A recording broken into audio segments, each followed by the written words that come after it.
This is Passion with Dr. Laurie Betito on Montreal's News Talk Leader, CJAD 800.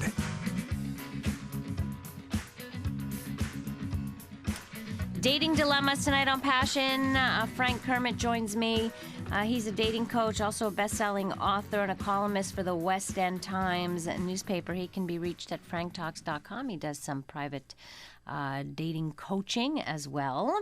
You can reach him at franktalks.com. But tonight you can reach us at 514-790-0991. Every month we pick a topic that has to do with dating, some dating issue, a true dilemma for single people. And the one we focused on tonight is heartbreak during holiday time. This is more common than we think, and I'm not sure why it's so much more common, but sometimes love ends at should be the best of times, right? It's like the holiday season should be a time for love and giving and compassion and sympathy and all of that stuff, and then bang, you get, left. Well, that is the stereotype that during the holidays you're supposed to be more loving, more forgiving, more understanding. But there's also so much more pressure. If you're a student, you've got exams. If you're on a job, you have reports to do before the end of the year. It's very high stress. Yeah. And once you have that kind of high stress situation and you're in a relationship that has a lot of problems to begin with, boom, it's a recipe for a breakup.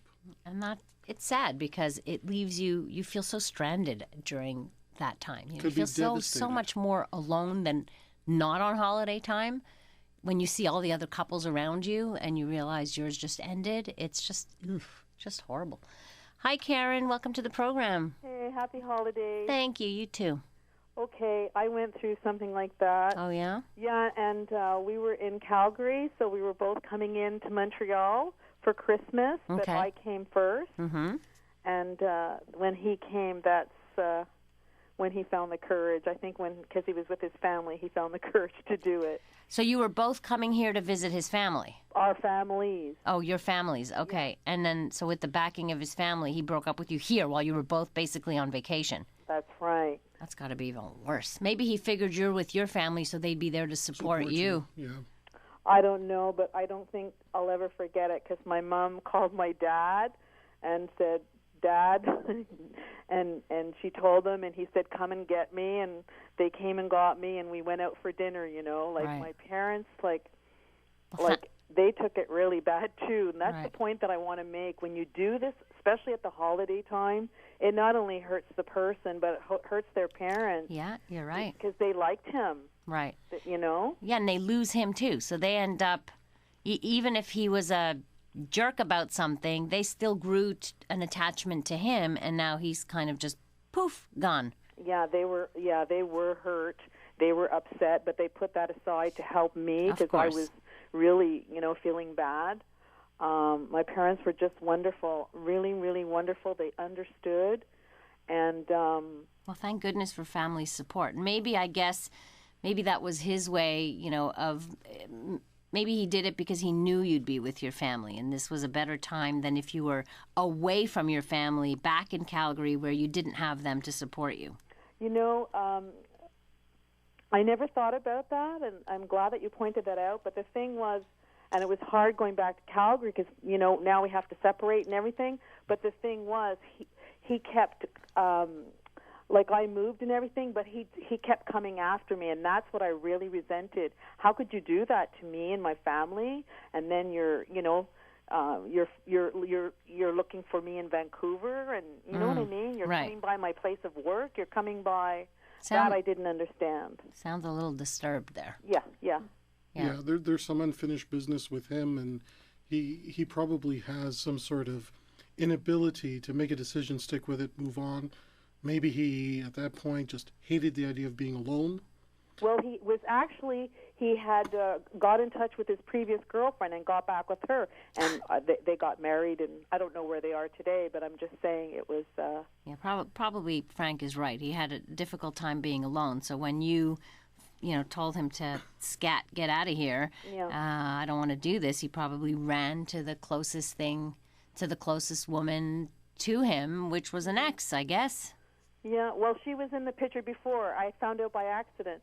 She was in the he was pursuing her before the breakup. And yeah. All right, so he was a jerk, is what you're saying, Karen. Well, I guess so. I never thought about it, but boy, am I ever glad I called because I feel a lot better now. Good. I'm so happy. Karen, have a good holiday. Okay. All right. Bye-bye now. Always lovely to talk to Karen. 514-790-0991. You can text us at 514-800. Did you ever go through a breakup right before the holidays? How did you cope with it? And or maybe you've broken up with somebody right before the holidays. But it is hard to understand. Like, why not wait till after? Although even, when I think about it, waiting till after or before. If you wait till after, you're thinking, you mean you let me go on believing everything was perfect and wonderful and with our families, and it's kind of the picture perfect Christmas scenario, and then right after the holidays, boom, you tell me you don't want to be with me. I think it's unethical. The only reason why you wouldn't break up with somebody who you're planning to break up with, the reason you wouldn't do it before is you're just trying to save face for yourself. Okay. There is no good time for a breakup. That's very true. There is. Never feels right. Let's look at the extreme situation.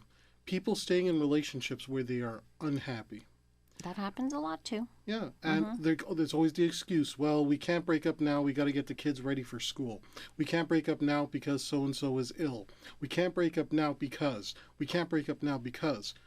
You don't want to end up 3 years down the road in an unhealthy relationship, because that also affects your ability to love, to connect, to have intimacy in the future. But I would also recommend, if you are thinking along those lines, go get help before you, especially when you've got the kids, and especially when there are other stressors in your life. You may want to kind of figure out what is going on in the relationship before you actually do the breaking up. Absolutely. And see if it's salvageable. See if you can fix it, if you can get back what you once had, which was the love. I think a lot of couples get so exhausted with the day-to-day life, just trying to make a living, not being able to afford the things that they want, always feeling the pressure of just every Or just day the running straight, around, that they forget, or they become distant. And it isn't because the love wasn't there. And underneath a lot of that resentment that builds up, underneath a lot of the exhaustion, there is still love. Of course, that's right. And There is. part of the reason that people need to seek help before they make the decision of saying, we're going to end this and move on. Chances are, if you move on, but you haven't fixed the problems that brought on the breakup to begin with, that repeating behavior pattern will come up again in your future relationships, and you're going to be right back in the same situation with someone new. And I think the mistake a lot of people make is that they think that only their partner can make them happy. So if you can't make me happy, then I have to leave you. But often, even when they leave, they're still not happy. So look at the cause of the unhappiness first. Look at what it is about you. Maybe it's an attitude thing, maybe it's your approach to things, maybe there needs to be a different kind of communication going on and understanding. I think we owe each other the chance to try to figure this out before you just call it quits. That's right. What's that say? Your first marriage was your partner's fault, but your second marriage is when you realize it's your fault once those relationships end. There's always one common element in every relationship you've been in. You. It's the common denominator. And if bad situations keep happening to you, you have to look at the choices that you're making, and you have to look at how you interpret love. This is very important, because if you interpret love in some form of unhealthy dynamic, when I say unhealthy, I mean emotionally unhealthy dynamic, you won't be able to appreciate a good emotional dynamic, because you're not going to feel the same sense of attachment. You won't recognize it, though. No, you're going to be thinking, well, I'm not feeling anything negative, so I'm feeling bored. And even though it's a great person I'm with, and even though I'm receiving some attention, yeah, but I just don't feel the spark. I don't feel the chemistry. Well, the reason you don't feel the spark and the chemistry isn't because it's not there. It's because you're unable to recognize what it feels like to be treated well in a relationship. It's true. Some people just don't have that, don't know that, and haven't experienced that, and so that's where we get to repeat the same thing over and over again. And I see people all the time who say, I don't understand. How come I keep getting into these relationships time and time again? What haven't I resolved? You know, what do I need to do to stop this pattern? Well, one of the things I teach in my coaching is that even at your best, you're still only 50% of a relationship. Right. The other 50% isn't the other person. The other 50% is your ability to choose the right partner. Yeah, that makes a difference too.